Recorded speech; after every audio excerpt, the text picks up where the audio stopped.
the first time in over 20 years, the red boxes throughout Eugene that hold the Eugene Weekly are now empty.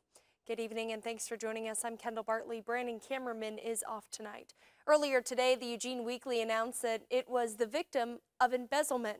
Just days before Christmas, the entire staff was laid off. KVAL's Billy Spotz joins us live outside of the Eugene Weekly's office. So Billy, when did the paper realize this was happening?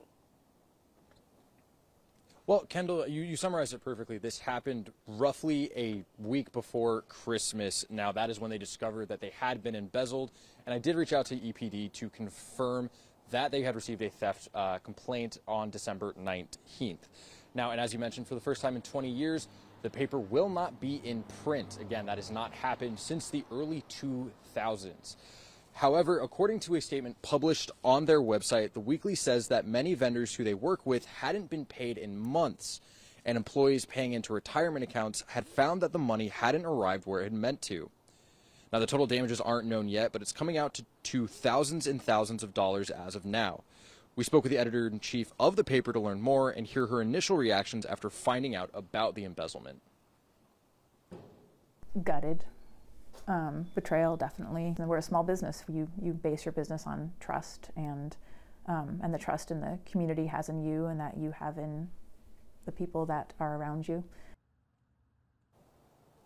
Now, Mortenson says she was devastated, but that the embezzling did explain a number of financial problems the paper continued to face post-pandemic. The immediate follow-up question is obviously, well, what happens next for the Weekly?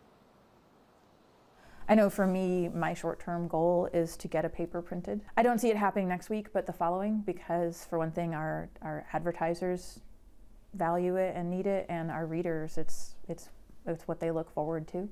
So short-term, getting it printed, and long-term, getting us viable again.